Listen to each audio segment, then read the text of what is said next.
Hello friends, ये जो है कक्षा 12 वालों के लिए एल्किल हैलाइड एवं एरिल हैलाइड का लेक्चर नंबर 5 है। इसके पहले आपने क्या पढ़ा है? Lecture number 4। लेक्चर नंबर 4 में बात की गई है ना भौतिक गुणधर्म के बारे में। एल्किल हैलाइडों और एरिल हैलाइडों के भौतिक गुणधर्मों के विषय में चर्चाएं की गई हैं कि किस अवस्था में पाए जाते हैं, कलर रंग क्या होता है, क्वथनांक गलनांक। एल्किल हैलाइडों और एरिल हैलाइडों के क्वथनांक गलनांक वाली बातें आप याद रखिए कि जो एल्किल हैलाइडों का क्वथनांक होता है ना, उसका क्रम क्या होगा? कार्बन परमाणुओं की संख्या बढ़ने पर, हैलोजन परमाणुओं की संख्या बढ़ने पर, या हैलोजन परमाणु का द्रव्यमान बढ़ने पर बढ़ता है। इस बात को याद रखें आप। क्यों? क्योंकि जो क्वथनांक होता है वो डिपेंड करता है वान डेर वाल्स बल पर, और वान डेर वाल्स डिपेंड करता है किस पर? मोलर द्रव्यमान पर। मोलर द्रव्यमान अगर बढ़ेगा तो फिर क्वथनांक बढ़ेंगे। इसके बाद आपने लिखा है एरिल हैलाइडों के क्वथनांक गलनांक के विषय में लिखा आपने। उसमें क्या होता है? जो आर्थो और पैरा का जो क्वथनांक गलनांक होता है मेटा वाले से ज्यादा होता है। चाहे डाई हेलो मान लो डाई हेलो बेंजीन की बात कर लें, डाइक्लोरोबेंजीन वगैरह हो, तो उस केस में जो आर्थो डाइक्लोरोबेंजीन होगा, पैरा डाइक्लोरोबेंजीन होगा, इसका क्वथनांक एवं गलनांक मेटा वाले से ज्यादा होगा। लेकिन अगर क्वथनांक की बात करेंगे तो अगर आर्थो और पैरा इन दोनों की बात किया जाए क्वथनांक के केस में, मेटा तो सबसे कम होना है, चाहे क्वथनांक हो चाहे गलनांक। लेकिन क्वथनांक के केस में आर्थो और पैरा में आर्थो ज्यादा होता है और गलनांक के केस में पैरा ज्यादा है। इसकी वजह क्या है? इसकी वजह क्या है? ध्यान दें, यही एक प्रश्न पूछा गया ना कि पैरा डाइक्लोरोबेंजीन का गलनांक आर्थो एवं मेटा डाइक्लोरोबेंजीन से ज्यादा होता है। पैरा वाला का ज्यादा होता है गलनांक, और क्वथनांक किसका ज्यादा होता है? आर्थो वाले का ज्यादा, पैरा वाले का कम। क्वथनांक वाला। तो भाई गलनांक ज्यादा क्यों होता है पैरा वाले का? आप जानते हैं कि जो पैरा डाइक्लोरोबेंजीन होगा इस प्रकार की आकृति उसकी बनेगी, ये पैरा वाला होगा। आर्थो कैसे बनेगा? आर्थो का आप ऐसे बना सकते हैं और मेटा का ऐसे बना सकते हैं। तो ध्यान दें आप लोग, इसकी जो आकृति है ना, इसको बोलते हैं काफी सममित आकृति। सिमेट्रिकल, अंग्रेजी बोलते हैं सिमेट्रिकल आकृति है। इसकी जो आकृति होती है सममिति होती है, और इन दोनों की आकृति उतनी सिमेट्रिकल नहीं है, सममिति आकृति है। तो ध्यान दें, ये लिखवाना है मुझे कि जो पैरा डाइक्लोरोबेंजीन होता है इसकी आकृति कैसी होती है? सममिति होती है, ठीक है, या सममिति कह सकते हैं, सममिति होती है। और जिसकी वजह से इन दोनों का उतना देखो सिमेट्रिकल नहीं है। अब देखो अगर ये सिमेट्रिकल है ना, तो इसका जो अगर इसके बहुत सारे अणु हो और क्रिस्टल जालक बनाए, क्रिस्टल का निर्माण करे, बहुत सारे अणु हो, एक निश्चित दूरी पर व्यवस्थित हो, तो उसको आप क्रिस्टल बोल सकते हैं, क्रिस्टल। तो अगर इसके अणु क्रिस्टल जालक का निर्माण करेंगे तो काफी ज्यादा बढ़िया नजदीकी से पैक्ड रहेंगे। क्रिस्टल जालक में ये क्या होंगे? इसके अणु जो है क्या करेंगे? बढ़िया से व्यवस्थित हो जाते हैं, बढ़िया से पैक्ड हो जाते हैं, जिसकी वजह से उनको अलग करने के लिए ज़्यादा टेम्परेचर की आवश्यकता होती है। बढ़िया से पैक्ड होंगे तो उनको अलग करने के लिए ज़्यादा टेम्परेचर की आवश्यकता होगी, अर्थात गलनांक क्या होगा? ज़्यादा। तो यही आपको लिखना है कि पैराडाइक्लोरोबेंजीन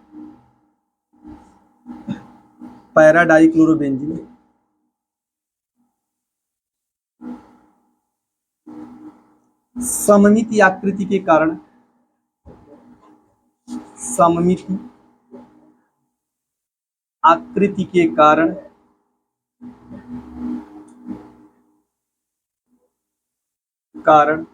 क्रिस्टल जालक में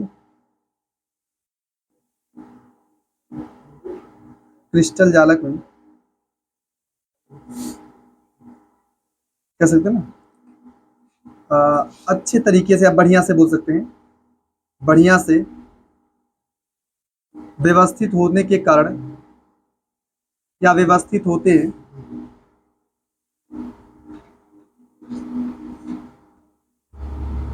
जिसके कारण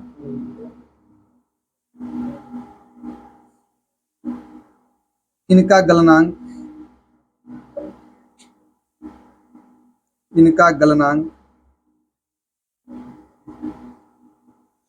आर्थो मैं ओ लिख दे रहा हूँ, ओ एवं पैरा की मेटा की तुलना में अधिक होता है।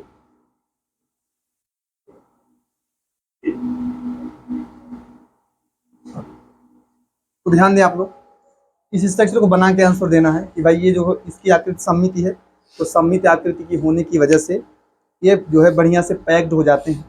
क्रिस्टल जालक में बहुत सारे अणु रहेंगे जो जालक का निर्माण करते हैं, उसमें बढ़िया से बहुत सारे अणु पैक होते हैं इसके, ठीक है, और इसके उतने अच्छे तरीके से पैक्ड नहीं हो पाते। इसकी वजह से अगर भाई बढ़िया से पैक्ड हुआ है तो उसको अलग करने के लिए ज़्यादा टेम्परेचर की आवश्यकता होगी, अर्थात गलनांक क्या होगा, ज़्यादा। इसके बाद ये लेक्चर नंबर 5 में आपको बताई जा रही है ना, आपको यहाँ क्या पढ़ना है। अभी इस लेक्चर में आपको पढ़ना क्या है, आपको पढ़ना है एल्किल हैलाइडों की रासायनिक अभिक्रियाओं के बारे में और एरिल हैलाइडों की रासायनिक अभिक्रियाओं के बारे में। एल्किल हैलाइड कौन कौन सी रासायनिक अभिक्रिया दिखाते हैं, और हाँ एरिल हैलाइड या हैलो एरिन कह सकते हैं। एल्किल हैलाइड को हैलो एल्केन कह सकते हैं आप लोग ना, आप यहाँ हैलो एल्केन भी कह सकते हैं, हैलो एल्केन की रासायनिक अभिक्रियाएं पढ़नी है। कौन कौन सी है, एक पढ़ेंगे आप नाभिक स्नेही प्रतिस्थापन अभिक्रिया या नाभिक रागी प्रतिस्थापन अभिक्रिया, ठीक है। अगला क्या पढ़ेंगे, विलोपन या निराकरण अभिक्रिया, और अगला क्या पढ़ेंगे, धातुओं के साथ अभिक्रिया। जब एल्किल हैलाइड धातुओं के साथ अभिक्रिया करे तो क्या होता है, इसके विषय में आप पढ़ चुके हैं कि एल्किल हैलाइड की रासायनिक अभिक्रिया में SN2 दो टाइप पढ़ा है आपने, SN1 अभिक्रिया, SN2 अभिक्रिया, क्या होता है क्या नहीं, ये सब आप पढ़ चुके हैं लेक्चर नंबर 14-15 में। GOC के लेक्चर नंबर 14-15 में आपने जो है इसके विषय में बढ़िया तरीके से पढ़ लिया है, ठीक है। SN1 अभिक्रिया, SN2 अभिक्रिया, इसमें होता क्या है वो सब पढ़ लिए हैं। मैं थोड़ा चर्चा कर दे रहा हूँ बस, मैं SN1 SN2 अभिक्रिया की बात नहीं करने वाला, वो आप पढ़ चुके हैं पहले से ही। थोड़ी सी कुछ रिएक्शंस हैं स्पेसिफिक टाइप की, उनकी बातें की जा रही है। देखिए नाभिक स्नेही प्रतिस्थापन अभिक्रिया, ये क्या है, विलोपन या निराकरण अभिक्रिया, इसको भी आप पढ़ चुके हैं अल्फा बीटा विलोपन के बारे में, ठीक है। E1 E2 ये सब, E1 CB, इन सब अभिक्रियाओं के विषय में जाना है आपने। आपको याद रखना है E1 अभिक्रिया के बारे में और E2 अभिक्रिया के बारे में। E1 अभिक्रिया का जो मैकेनिज्म होता है SN1 के थोड़ा बहुत समान होता है, मतलब उसी के समान होता है, और E2 का जो मैकेनिज्म होता है SN2 के समान होता है, ठीक है। तो थोड़ी बहुत आप जानते रहिए, उसके विषय में जानकारी आपने पहले ही प्राप्त कर ली है। इसके बाद अगला क्या पढ़ेंगे, धातुओं के साथ अभिक्रिया। अगर एल्किल हैलाइड की धातुओं के साथ अभिक्रिया कराई जाए तो क्या होगा, ये नया पॉइंट आपके लिए यहाँ होगा, ठीक है। तो सबसे पहले मान लो हल्का चर्चा कर लिया जाए कि नाभिक स्नेही प्रतिस्थापन अभिक्रिया क्या होता है। नाभिक स्नेही प्रतिस्थापन अभिक्रिया में क्या होता है, जो हैलाइड आयन है, ये भी एक नाभिक स्नेही निगेटिव चार्ज है। भाई एल्किल हैलाइड है, ये ब्रेक होगा ना भाई, ये तो डाइपोल है, द्विध्रुव है, एक्स क्या करेगा, इलेक्ट्रॉन खींच के पार्शियल निगेटिव, ये पार्शियल पॉजिटिव, ऐसा बनवाई करेगा। तो ये एक नाभिक स्नेही निगेटिव चार्ज इस पे है, और ये नाभिक स्नेही कोई मान लो कोई भी नाभिक स्नेही हो जाए जिसपे लोन पेयर वगैरह हो, निगेटिव चार्ज वगैरह हो, तो ठीक है। इसमें क्या होता है, नाभिक स्नेही प्रतिस्थापन अभिक्रिया में एक नाभिक स्नेही दूसरे नाभिक स्नेही को हटा देता है। मुख्य बात आपको याद रखना है, नाभिक स्नेही प्रतिस्थापन अभिक्रिया में क्या होता है, एक नाभिक स्नेही, आप यहाँ लिख भी सकते हैं कि हैलाइड आयन क्या है, यहाँ नाभिक स्नेही का काम कर रहा है। ये एक नाभिक स्नेही है, इसका प्रतिस्थापन कोई दूसरा नाभिक स्नेही कर देगा, ठीक है। तो इसको आप क्या बोलने वाले हैं, नाभिक स्नेही प्रतिस्थापन अभिक्रिया। तो यहाँ पे नाभिक स्नेही हैलाइड आयन था, कोई नाभिक स्नेही NU- हो जिसमें निगेटिव चार्ज हो, लोन पेयर हो, तो आएगा यक्स को हटा देगा, उसके स्थान पे स्वयं जुड़ जाएगा, आपको मिलेगा RNU मिलेगा, और X- निकल जाएगा, X- के रूप में निकलता है। आप इसको जानते हैं, इसको बोल सकते हैं ये कौन सा हटने वाला नाभिक स्नेही है, हटने वाला नाभिक स्नेही,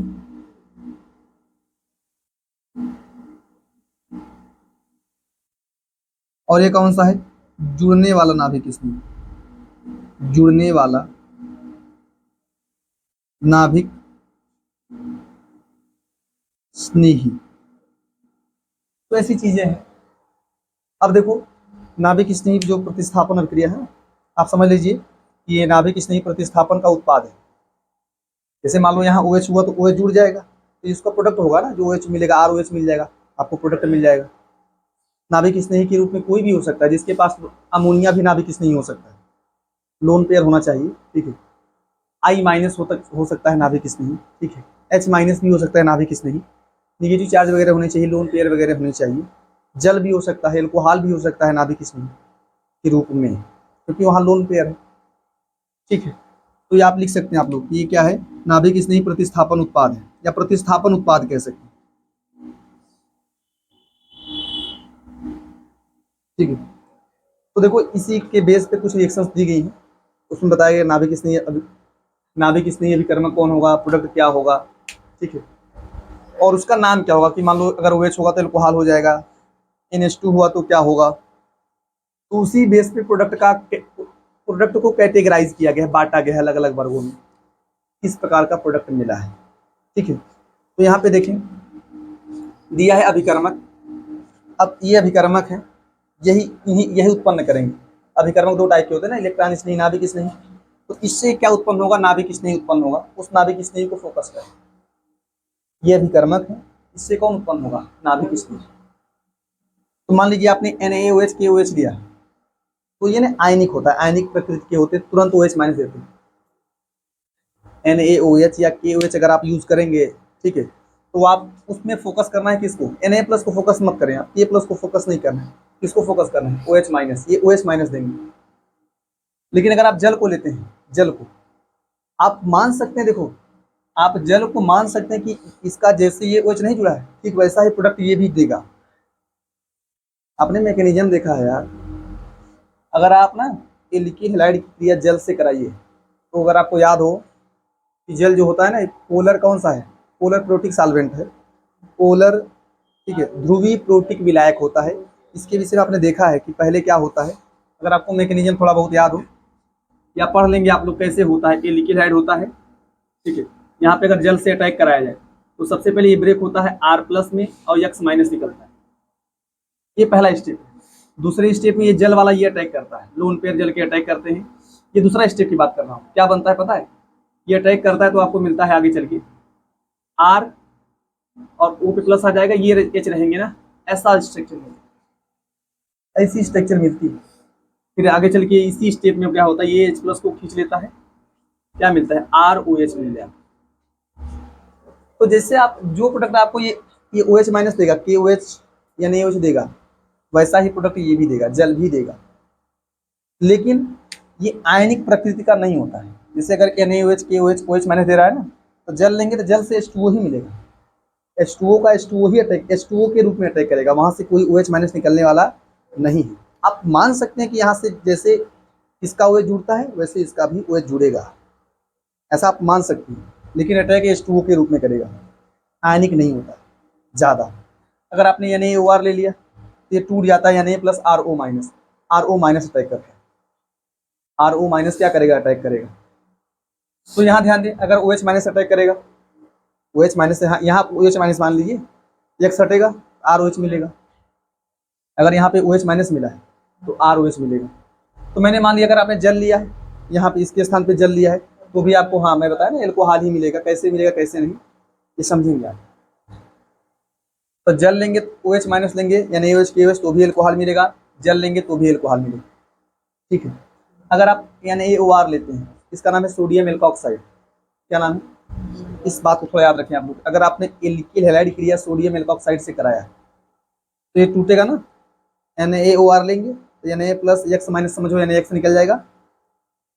ध्यान दें आप लोग, आप यहाँ अगर लेते हैं, मान लीजिए क्या NaO, आप यहाँ R माने तो इसको R डैश मान लीजिए, है RE, है एल्कील समूह ही, लेकिन आपने यहाँ R माना तो इसको क्या मान लेंगे, R डैश।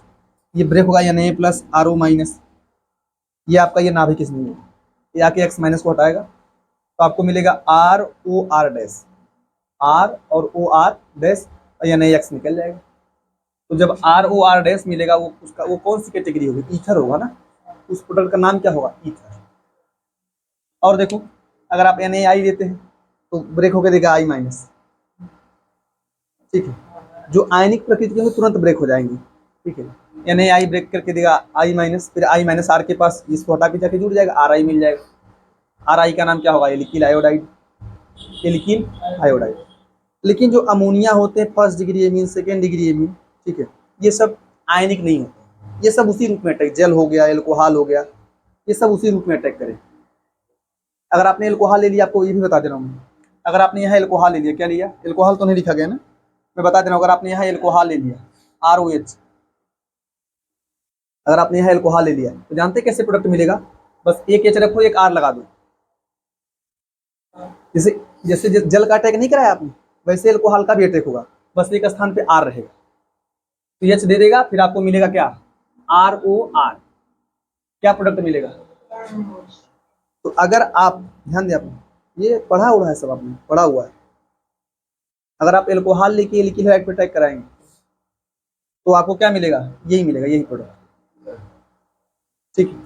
लेकिन इसका थोड़ा सा, इसका नाभिक इसमें ये रहेगा, लेकिन एल्कोहल केस में यही रहेगा। एल्कोहल जैसे जल नहीं अटैक करता उसी रूप में, एल्कोहल भी उसी रूप में अटैक करेगा, वो ब्रेक नहीं होगा, थोड़ा आयनिक नहीं होगा, ठीक है। अगर आपने NaI लिया तो ये I माइनस, अमोनिया ले लिया फर्स्ट डिग्री, ये अमोनिया है, ये फर्स्ट डिग्री एमीन है, ये कौन सा है, सेकेंड डिग्री एमीन, तो ये इसी रूप में अटैक करेंगे। अगर आपने अमोनिया लिया तो NH3 के रूप में अटैक करेगा, इसका यन अटैक करेगा, यन अटैक करेगा, H निकाल दीजिए आप, देखो ध्यान से, आप ध्यान देकर आपको समझना है, तो यहाँ पे RX रहेगा और NH3 लेंगे ना, NH3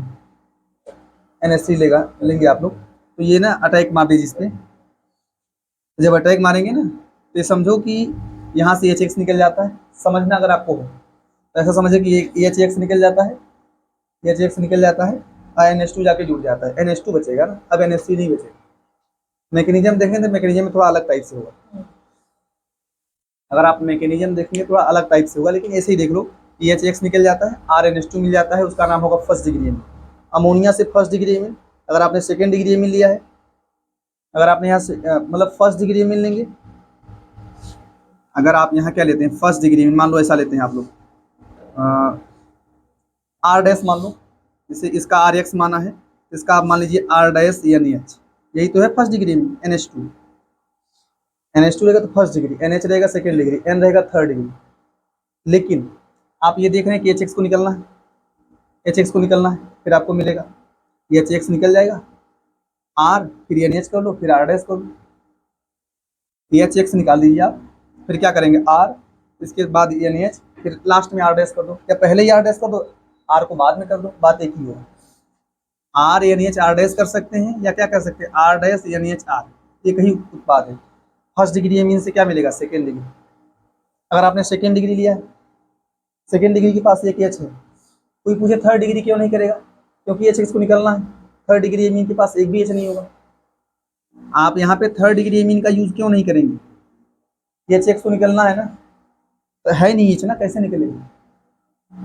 तो ये प्रोडक्ट आपको मिलेंगे, अगर आपने ले लिया फर्स्ट डिग्री में तो सेकेंड डिग्री में मिलेगा, अगर आपने सेकेंड डिग्री में लिया तो थर्ड डिग्री मिलेगा, थर्ड डिग्री मिलेगा, कैसे मिलेगा समझना हो तो फिर समझ सकते हैं ना, ऐसे RX रहेगा, फिर यहाँ पे क्या करेंगे, R डैश NH फिर कर लेंगे, फिर R डबल डैश, भाई डिफरेंट कर लो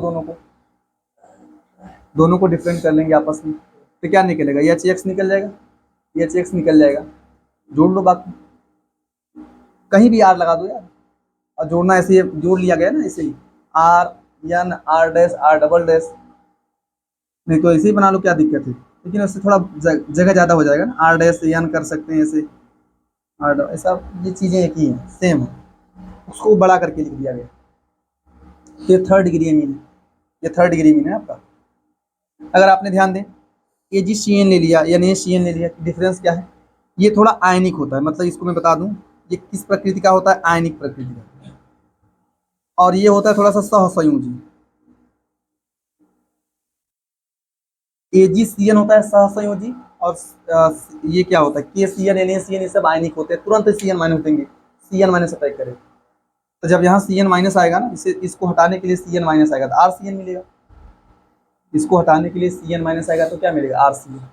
लेकिन NaCN KCN के केस में RCN मिलेगा, लेकिन अगर आपने AgCN कर लिया है तो उस केस में ना ये बॉन्ड ब्रेक नहीं होता है, यही अटैक करेगा, यन जाके वहां जुड़ेगा, तो NC मिलता है, CN नहीं मिलता है, क्या मिलता है, बस यही आपको याद रखना है।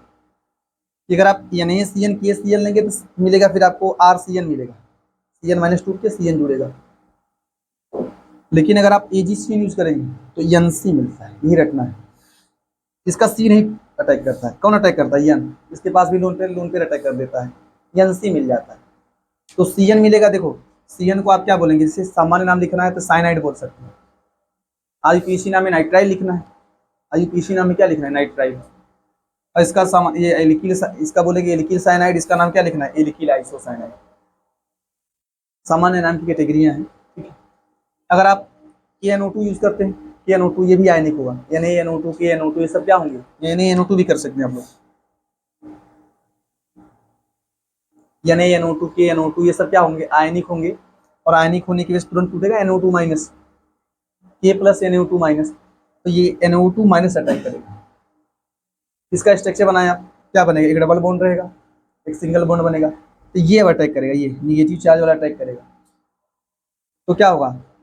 मान लो ऐसे ना कि यक्स हट रहा है, यक्स हटेगा तो O जाके जुड़ेगा, O फिर N डबल बॉन्ड O।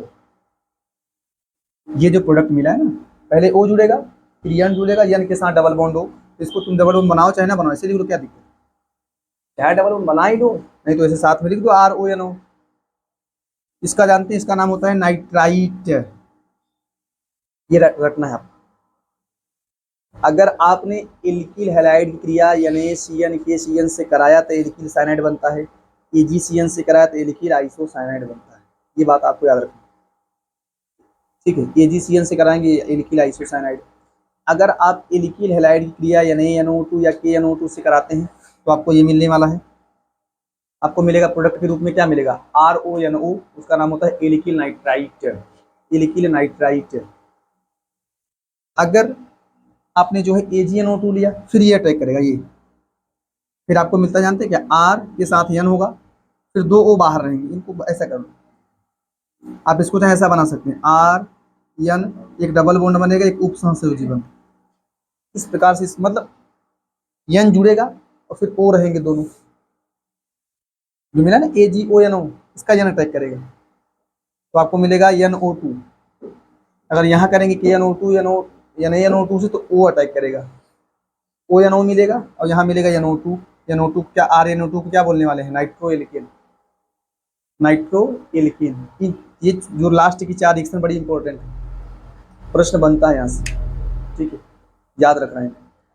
अगर आप RCOAG जानते हैं, इसको क्या बोलते हैं? कार्बोक्सिलिक अम्ल का सिल्वर लवण, इसको आप क्या बोल सकते हैं? कार्बोक्सिलिक अम्ल का कौन सा लवण? ये पढ़ाया जा चुका है हुंसडीकर अभिक्रिया में। कार्बोक्सिलिक अम्ल का सिल्वर लवण है Ag साल्ट, सिल्वर लवण है। अगर इसकी अभिक्रिया कराएंगे टूट जाएगा थोड़ा से, RCO माइनस Ag प्लस में, RCO माइनस Ag प्लस में ब्रेक होता है, तो यहाँ से ये अटैक करेगा। ये पूरा जाके ना इसको हटाएगा यार, RCOO माइनस ये जाता है RX से, यक्स को हटाता है तो जाके O जुड़ेगा ना, O यहीं ले जाके इस R को जोड़ दो यार। यक्स को हटाए मतलब ये पूरा ग्रुप यक्स को हटा दिया, यक्स को हटा दिया, RX था इस पूरे ग्रुप ने, ये जो कि नाभिक स्नेही का काम कर रहा है, ये यक्स को हटाता है, यक्स माइनस को हटा देगा। तो इसको आप यहीं ला के जोड़ लो, इसके पास जोड़ लीजिए, तो क्या मिलेगा? RCO, इसको R डैश मान लिया आप, तो आप लिख सकते हैं RC R डैश COOR, या इसको आप पहले भी कर सकते हैं, इसको इस तरफ कर, आप इसको ला के यहीं जोड़ लो, चाहे इस पूरे को उठा के इधर लाओ, तो आपको क्या मिलेगा? अगर इस पूरे को उठा यहाँ ले जाते हैं तो आपको मिलेगा क्या? O फिर C फिर R, इसको CO बोल सकते हैं, मिला के CO, OCOR dash, OCOR dash मिलेगा, तो वही लिखा गया है। तो आप लिख रहे हैं R dash COR, R dash COR, या फिर वैसा भी कर सकते हैं ना, ROCO फिर R डैश कर लेंगे। बस ये बात एक ही है, ये एस्टर है, ये कौन सा कैटेगरी है? एस्टर। अगर आपने लिथियम एल्यूमिनियम हाइड्राइड ले लिया है, इसको थोड़ा याद रखो, लिथियम एल्यूमिनियम हाइड्राइड से H माइनस देता है, H माइनस देगा, बस ले जाके जोड़ देना है, X माइनस को H माइनस से हटा देना है, X माइनस को H माइनस से हटा देंगे तो आपको RH मिल जाएगा। RH को क्या बोलने वाले? एल्केन, एल्केन बोलेंगे। अगर आपने किसी धात्विक, इसको बोलते हैं ना धात्विक एल्कील, ठीक है, इसको बोलेंगे धात्विक एल्काइल हो सकते हैं। एल्किल के साथ, एल्किल समूह के साथ कोई धातु हो, जैसे आर हो जाए, आर हो जाए, ठीक है, तो टूटेगा आर माइनस या प्लस, तो वहां से आर माइनस जाके एक्स माइनस को हटा दे मान लो, तो आर आर मिलेगा ना। जैसे मान लीजिए यहाँ आप ले ले आर एक्स हो, तो इसको आप आर डैश मान लीजिए, आर डैश या प्लस हो जाए मान लो, आर डैश या प्लस, तो या एक्स निकल जाएगा, क्या मिलेगा आर आर डैश, वो भी एल्केन होगा। बस यहाँ पे क्या होगा, यहाँ कार्बनों की संख्या बड़ी रहेगी, दुगुनी हो जाएगी, यहाँ कार्बनों की संख्या क्या रहेगी, सेम। जैसे अगर आपने यहाँ एक ही कार्बन लिया CH3Cl लिया मान लो, CH3Cl, इसकी क्रिया इससे कराया लिथियम एल्यूमिनियम हाइड्राइड से, CH3Cl ले लिया, इसकी क्रिया किससे करा दिया, लिथियम एल्यूमिनियम हाइड्राइड, तो वहाँ से H माइनस मिलेगा, बस CH करके मतलब CH4 कर दो ना, CH4 कर देना है, मेथेन मिल जाएगा। अगर आपने यहाँ पे क्या लिया है, ये ले लिया मान लो, जैसे ये लिया आपने CH3Cl ले लिया है, और यहाँ पे भी कार्बन बढ़ा लिया मान लो, CH3 कर लिया आपने, CH3 कर लिया, तो यहाँ पे क्या, ये माइनस ये प्लस, यानी Cl निकल जाएगा और एथेन मिल जाएगा आपको। ये लेकिन दोनों में डिफरेंस ये है कि यहाँ कार्बनों की संख्या बढ़ी हुई है, यहाँ कार्बनों की संख्या में बढ़ोतरी हुई है, यहाँ कार्बनों की संख्या सेम है, कोई दिक्कत नहीं। छापे फटाफट, देखिए ध्यान से आप लोग, एक नया पॉइंट है आपके लिए ना, उभयदंती नाभिक स्नेही। आप पढ़ेंगे उभयदंती नाभिक स्नेही के बारे में। उभयदंती नाभिक स्नेही का मतलब जिसमें जुड़ने के लिए दो केंद्र हो, जो दो प्रकार से जुड़ते हों, किसी भी एल्किल समूह के साथ दो प्रकार से संयोजन करें, जुड़े, उनको आप बोल सकते हैं उभयदंती नाभिक स्नेही। ठीक है, जैसे मान लो Cl माइनस हो गया, Cl माइनस OH माइनस, तो ये O से ही जुड़ना है, Cl माइनस Cl से जुड़ेगा, OH माइनस OH O से जुड़ेगा, तो ये केवल एक ही साइड से जुड़ सकता है, एक ही साइड, एक ही स्थान से जुड़ सकता है। ठीक है, लेकिन ऐसे समूह जिनके पास जो है जो है दो साइड से जुड़ सके, दो साइड से एल्किल समूह के साथ जुड़ सके, ऐसे समूहों को आप क्या नाम देने वाले हैं, उभयदंती नाभिक स्नेही। एग्जाम्पल ले लिया, जैसे आपका ले लें एग्जाम्पल साइनाइड आयन का, Cn माइनस आयन, ठीक है, NO2 माइनस आयन। आप इसके बारे में पढ़ भी चुके हैं कि अगर एल्किल हैलाइड की क्रिया NaNO2 या KNO2 से कराया जाए तो क्या मिलेगा, AgNO2 से कराएं तो क्या मिलेगा, KCN से कराएं तो क्या बनेगा, AgCN से कराएं तो क्या बनेगा। तो ये बात आपको याद होना चाहिए कि अगर आप लेंगे एल्किल हैलाइड, उसकी क्रिया अगर आप KCN से कराएंगे तो यहाँ से Cn माइनस मिलेगा और आपको मिल जाता है RCN। ये टूट जाता है पहली बात, प्लस माइनस, फिर यहाँ से KX निकल जाता है, ऐसा मान लें आप। अगर आप इसकी क्रिया AgCN से कराएंगे तो थोड़ा सा ये बॉन्ड जो है, ये वाला बॉन्ड ब्रेक नहीं होता, फिर यहाँ से नाइट्रोजन जाके जुड़ता है उसके साथ, एल्किल के साथ में नाइट्रोजन जाके जुड़ता है और आपको मिलता है क्या, ब्रेक होता है लेकिन तुरंत ब्रेक नहीं होता है, ये पहले जुड़ जाएगा फिर आराम से Ag अलग होगा, Ag आराम से अलग होगा, तो यहाँ से NC मिलता है। एल्किल हैलाइड की क्रिया अगर आप AgCN से कराएंगे तो क्या मिलेगा, RNC मिलेगा, यहाँ पे NC मिलेगा। ठीक इसी प्रकार से अगर आपने एल्किल हैलाइड की क्रिया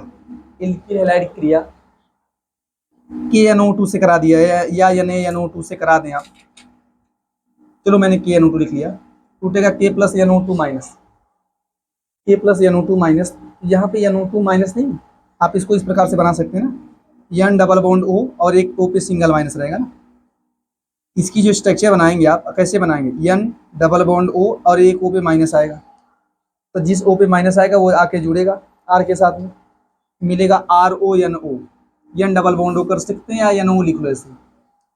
इसका नाम होता है एल्किल नाइट्राइट, इसका नाम होता है एल्किल नाइट्राइट। और अगर आपने इसकी क्रिया AgNO2 से कराया, किससे कराया, AgNO2 से, तो यहाँ पे ये ब्रेक ऐसे नहीं होता है, ये ब्रेक नहीं होता, फिर यहाँ का लोन पेयर जाके R के साथ जुड़ता है, इसका N जाके जुड़ेगा, आपको मिलता है RNO2, RNO2। ठीक है, इस केस में टूटेगा K प्लस NO2 माइनस, फिर यहाँ से O माइनस जाके जुड़ेगा और ये ब्रेक नहीं होता है, फिर यहाँ का N जाके R के साथ जुड़ता है और आपको मिलता है RNO2। नाम भी है, इसका नाम है एल्किल नाइट्राइट। ठीक है, नाइट्राइट। और इसका नाम है नाइट्रो एल्केन। Nitro alkene. अगर आपसे मान ली बोल दे कि एथिल क्लोराइड से आपको बनाना है नाइट्रो एथिल, तो आपको नीचे वाली अभिक्रिया करानी है। किससे कराना है? एथिल ब्रोमाइड की अभिक्रिया आपको कराना है AgNO2 से। तो आपको मिलेगा क्या?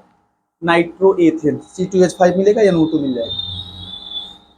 ठीक है। अगर आपसे बोल दे कि आपको प्राप्त करना है एथिल ब्रोमाइड से प्राप्त करना है एथिल साइनाइड, एथिल ब्रोमाइड से एथिल साइनाइड प्राप्त करना है, तो आपको ये वाली अभिक्रिया याद रखनी है। ठीक है। ये एथिल ब्रोमाइड की अभिक्रिया C2H5Br की अभिक्रिया आप KCN से कराएंगे तो आपको मिलेगा C2H5Cl, एथिल साइनाइड। ये अभिक्रिया याद रखिए। तो देखो, जो साइनाइड CN नहीं है, CN ये दो प्रकार से जुड़ सकता है।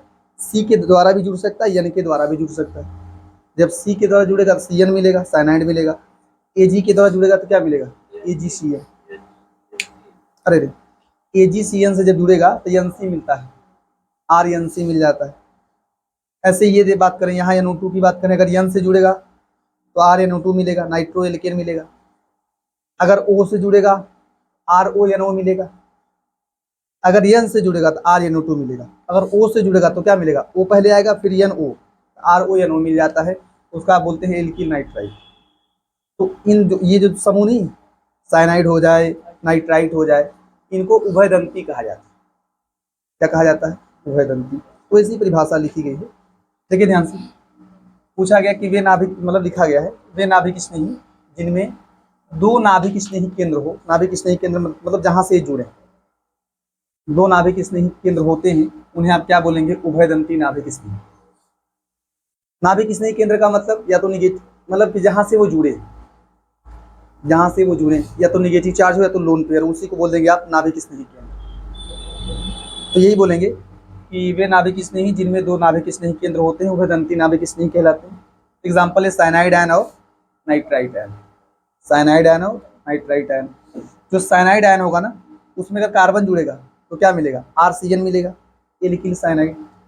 अगर नाइट्रोजन जुड़ेगा तो NC मिलेगा, एल्किल आइसोसाइनाइड। तो वही लिखा गया है, जो साइनाइड आयन है, कार्बन से जुड़ने से, अगर एल्किल समूह जो है कार्बन से जुड़ रहा है, ठीक है, साइनाइड आयन में कार्बन से जुड़ने के फलस्वरूप एल्किल साइनाइड का निर्माण होता है, जबकि नाइट्रोजन से जुड़ने के फलस्वरूप किसका निर्माण होता है? Alkyl isocyanide. ठीक इसी प्रकार से अगर मैं बात करूँ इसकी, NO2 माइनस नाइट्राइट है, तो यहाँ पे देखो ये ना कि अगर ऑक्सीजन जुड़ेगा तो RONO मिलेगा ना, RONO मिलेगा, क्या बनेगा? Alkyl nitrite, nitrite. ठीक है। और जब N जुड़ेगा तो RNO2 मिलेगा, RNO2। इसको आप क्या बोलने वाले हैं? Nitro alkyl. थोड़ा इस बात को याद रखना। ठीक है। इतनी अभिक्रिया पढ़ने के बाद मैं आपको बता दूं कि जो है AgCN क्यों कार्बन से नहीं जुड़ता है, नाइट्रोजन से ही क्यों जुड़ता है? वजह क्या है? ये वाला बॉन्ड थोड़ा स्ट्रांग होता है। ठीक है, जिससे ये वाला बॉन्ड स्ट्रांग होता है, ब्रेक नहीं होता है। मान लो ब्रेक नहीं हुआ, ठीक है। अगर मान लो यहाँ पे ये कार्बन होगा ना भाई, ये आपका मेथिल एथिल यही तो होगा, एक प्रकार से आप कार्बन मान सकते हैं। तो अगर यहाँ देखो, यहाँ कार्बन जुड़ेगा, ठीक है, थोड़ा सा ये समझे आप लोग बस कि यहाँ जो अटैक होगा ना, ये करता है आप लोग लोन पेयर अटैक मारता है। इसका अटैक जो है यहाँ लोन पेयर करता है, इसलिए क्या बनता है? NC बनता है, मिलता है। और यहाँ पे जो अटैक होता है वो कौन करता है? C करता है। ठीक है। CN माइनस में C पे माइनस होता है। यहाँ पे जो निगेटिव चार्ज है वो किस पे होता है? C पे माइनस होता है, ऐसा बनता है, इसलिए अटैक मारता है। ठीक है। इसके बाद अगली अभिक्रिया क्या पढ़ेंगे आप लोग? विलोपन या निराकरण अभिक्रिया। विलोपन या निराकरण अभिक्रिया, इसको आप कई नामों से पढ़े हुए हैं आप लोग ना। अल्फा बीटा विलोपन के नाम से आपने पढ़ा हुआ है, और बीटा विलोपन के नाम से भी पढ़ा हुआ है।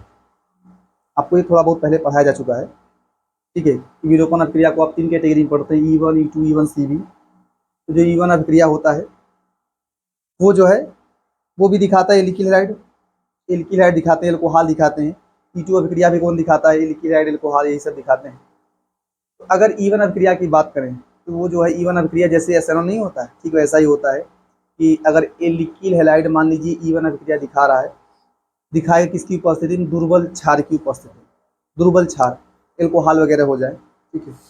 एल्कोहल को याद रखिए आप लोग, एल्कोहल की उपस्थिति में ईवन अभिक्रिया दिखाई देती है। और क्या होता है ईवन अभिक्रिया में? सबसे पहले क्या बनता है?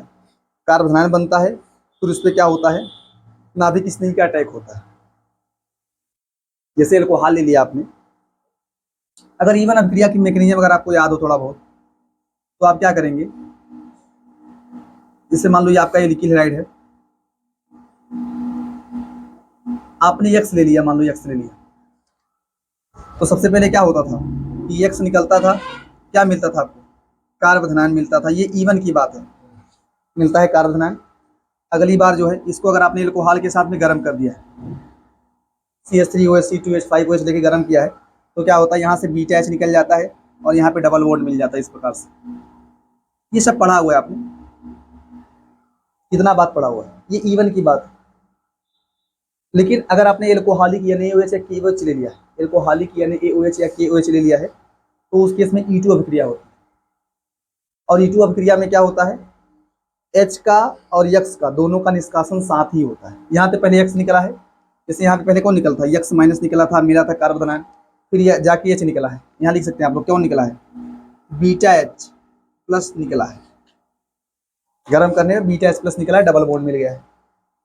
लेकिन अगर E2 की बात करें, E2 अभिक्रिया में क्या होता है? H का और X का दोनों का निष्कासन साथ होता है, और ये प्रबल क्षारक की उपस्थिति में होता है। प्रबल क्षारक जैसे मान लीजिए आपके हो जाए RO माइनस हो जाए, ठीक है, NH2 माइनस हो जाए, इन सब की उपस्थिति में, OH माइनस, इन सब की उपस्थिति में होता है। लेकिन अधिकांशतः आपको क्या मिलेगा? अधिकांशतः ये नहीं मिलता है आपको, मिलता है एल्कोहलिक NaOH या KOH।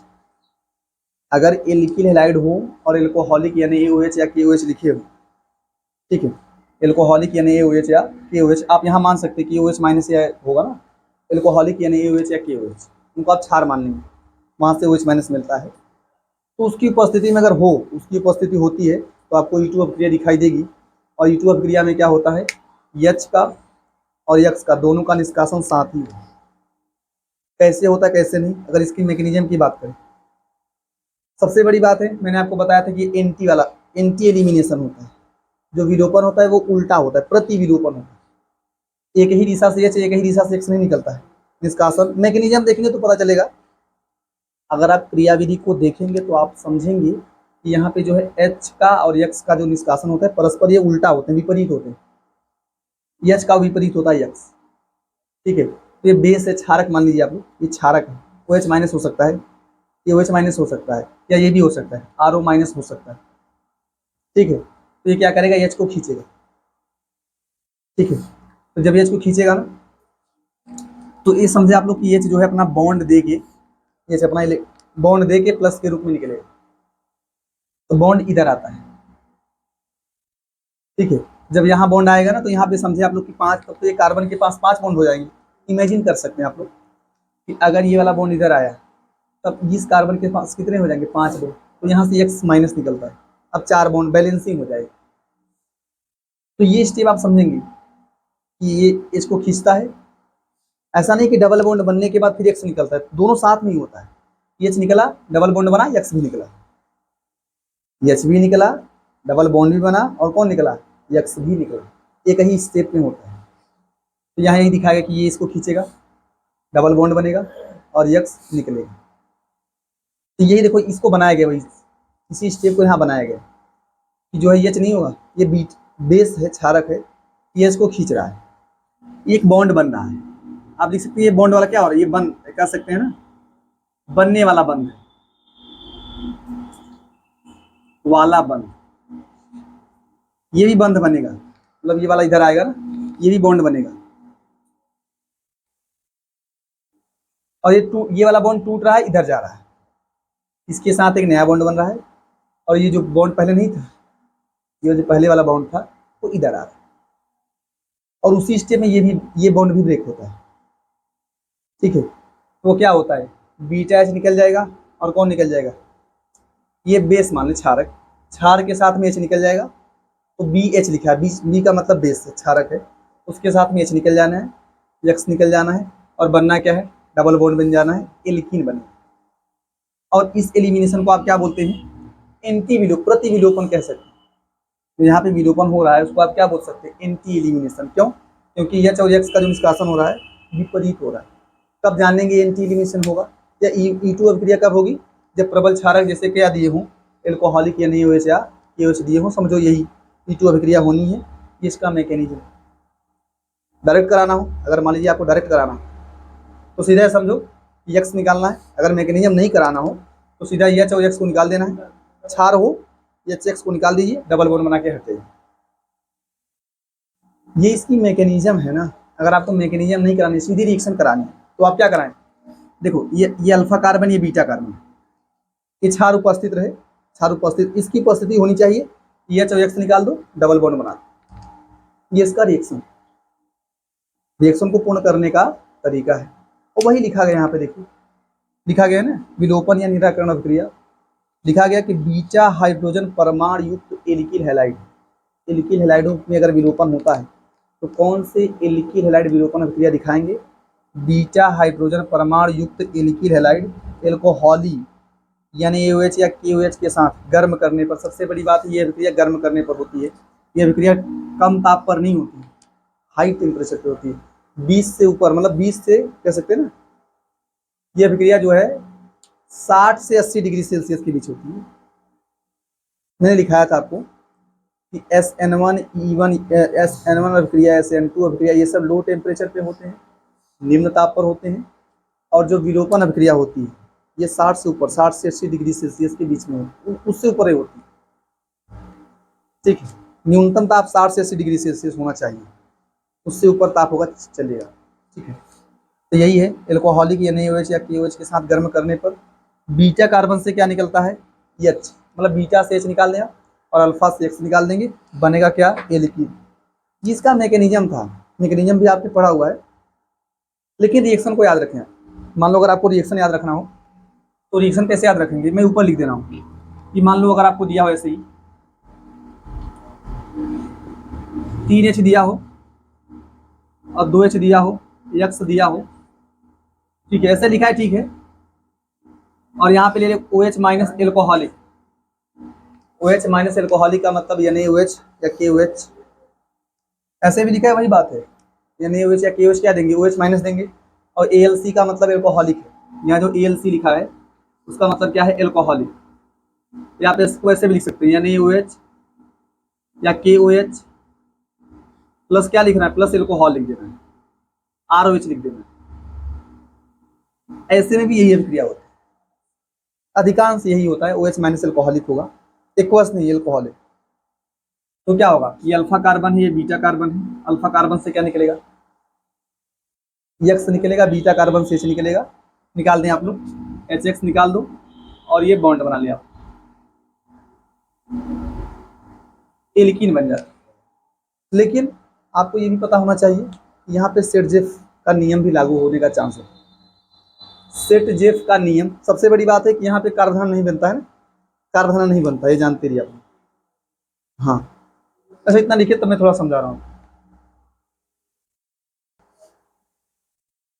अच्छा देखो ध्यान से, इससे मान लो ऐसा कुछ हो जाए, CH3 आ जाए, CH2 आ जाए, CH2 आ जाए, मान लो Br आ जाए, Br आ जाए, और यहाँ पे लिखा हुआ एल्कोहलिक या NaOH या KOH।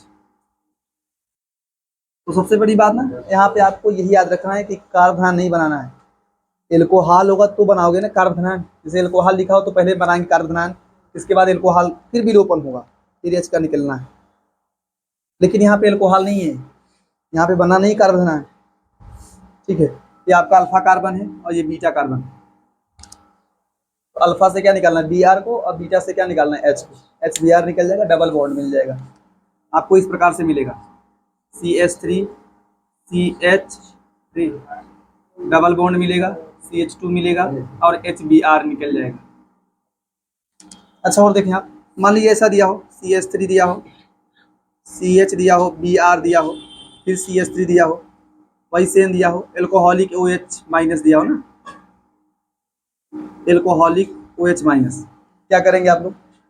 देखो ये अल्फा है, ये बीटा है, और दोनों ही बीटा कार्बन समान टाइप के हैं, ये भी CH3 ये भी CH3। अल्फा से Br निकलना है, बीटा से H को निकाल दें आप। तो ये मान लो ये H निकाल दिया आपने, क्या मिलेगा? CH2 मिलेगा, डबल बॉन्ड CH CH3 और क्या निकलेगा HBr। लेकिन ध्यान दें, अगर यही ऐसे दिया हो CH3 CHBr CH2 और CH3 ऐसा दिया हो तो ये अल्फा है, ये बीटा है, ये बीटा है। OH माइनस दिया हो, एल्कोहलिक दिया हो ना, क्या करना है? अभी देखो बीटा कार्बन डिफरेंट टाइप के हैं, तो Br तो यहाँ से निकल जाएगा, H के निकलने का चांस यहाँ भी है, यहाँ भी H के निकलने का चांस यहाँ से भी है और यहाँ से भी। तो डबल बॉन्ड इनकी इनके बीच बन सकता है और डबल बॉन्ड इनकी इनके बीच बन सकता है। ठीक है, आप यहाँ लिख सकते हैं कि जो ये विलोपन हुआ था ना, आप लिख सकते हैं कि विलोपन अभिक्रिया में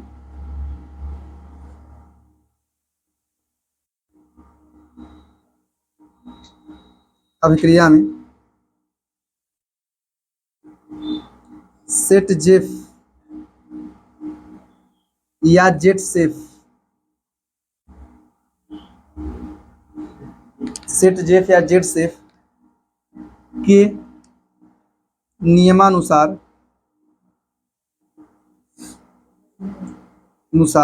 उत्पाद की क्या होती, प्राप्ति होती है।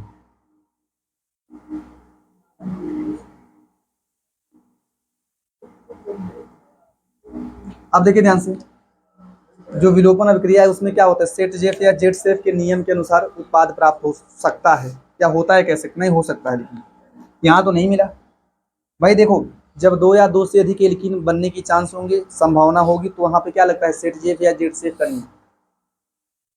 जब दो या दो से अधिक प्रकार से एल्कीन, हाँ, या दो या दो से अधिक भिन्न प्रकार के एल्कीन मिलने की संभावना हो, तो वहाँ सेट जेफ या जेट सेफ का नियम लगता है या हो सकता है। और क्या है सेट जेफ या जेट सेफ का नियम, सूक्ष्म क्षारक, नहीं ये भी याद होना चाहिए आपको। सेट जेफ या जेट सेफ का नियम क्या है कि सूक्ष्म क्षारकों की उपस्थिति में, सूक्ष्म क्षारकों की उपस्थिति में विलोपन के फलस्वरूप यदि दो या दो से अधिक प्रकार के एल्कीन मिलने की संभावना हो, तो वह एल्कीन मुख्य रूप से बनता है जिसके पास, हाँ, एल्कीन समूहों की संख्या क्या हो, अधिकतम। वह एल्कीन मुख्य रूप से बनता है जिसमें, ऐसा लिख सकते हैं, जिसमें द्विआबंधी कार्बन के पास किसकी संख्या अधिकतम हो, एल्कीन समूहों की संख्या अधिकतम। अच्छा, मैं लिख दे रहा हूं, इनका नियम क्या है, सूक्ष्म क्षारकों की उपस्थिति में, क्षारकों की उपस्थिति में विलोपन के फलस्वरूप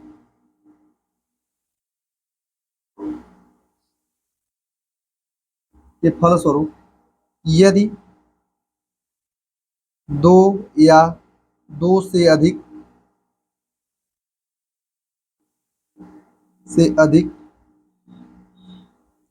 एल्कीन के मिलने की संभावना हो,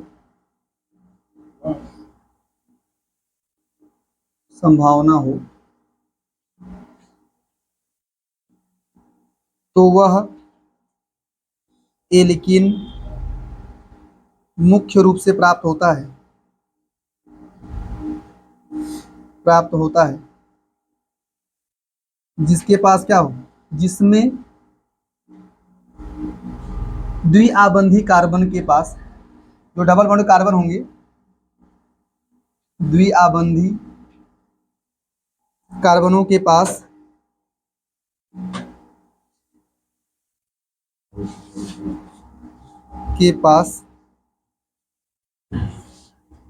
एल्किल समूहों की संख्या अधिकतम हो, समूहों की संख्या अधिक हो लिख सकते हैं या अधिकतम हो। तो ध्यान दें आप लोग, ये आपको बताया जा चुका है, तो आप समझें आप लोग कि यही है। देखो यहाँ पे डबल बॉन्ड यहाँ भी मिलने का चांस है और इसके बीच मिलने का चांस है। अब कौन ज़्यादा, भाई कौन सा प्रोडक्ट ज़्यादा मिलेगा, कौन सा प्रोडक्ट कम मिलेगा, तो आपने क्या लिखा है कि डबल बॉन्डेड जो कार्बन है, एल्कीनों में द्विआबंधी जो कार्बन है, जिस कार्बन के पास, या कह सकते हैं ना, क्या लिखा आपने, जिसमें डबल बॉन्डेड कार्बन, जो द्विआबंधी कार्बन है, दोनों कार्बन है, उनके पास अगर एल्कीन समूहों की संख्या ज़्यादा है, एल्किल समूह का मतलब वही मीथिल वगैरह संख्या जो है जितना अधिक रहेगा वो उतना ही ज़्यादा मिलेगा। एल्किल समूहों की संख्या से तात्पर्य क्या है? नहीं, अल्फा एच की संख्या, अल्फा हाइड्रोजन की संख्या जितना ज़्यादा रहेगी। इस एग्जाम्पल देखिए ये मिलेगा ना, तो आपको मिलेगा CH2 डबल बॉन्ड CH, फिर CH2 मिलेगा, फिर CH3 मिलेगा। अगला क्या है प्लस, मतलब यहाँ लिख देना नीचे, इसके भी डबल बॉन्ड मिलेगा, CH3 CH double bond CH CH3, HBr निकला, उसको छोड़िए, मुख्य प्रोडक्ट बनाया, शुरू में बनाइए बाद में नहीं बनाया आपने, ठीक है। तो देखो ये क्या है, ये डबल बॉन्डेड कार्बन है, इनके पास इनके समीपवर्ती कार्बन कौन है? ये कार्बन है, इसको अल्फा बोलने वाले हैं, इसको बोलेंगे अल्फा। इसके पास 2 अल्फा हाइड्रोजन है, और यहाँ देखिए ये डबल बॉन्डेड कार्बन है, ये दोनों कार्बन अल्फा है, कितने हैं? 6 अल्फा हाइड्रोजन। तो जिसके पास एल्किल समूह का मतलब वही अल्फा एच समझे आप लोग, जिसके पास अल्फा एच की संख्या ज़्यादा होगी वो ज़्यादा बनेगा, जिसके पास अल्फा एच की संख्या कम होगी वो कम बनेगा। तो ये अल्प बनेगा और ये क्या बनेगा? मुख्य, ठीक है। इसको लिखे फटाफट।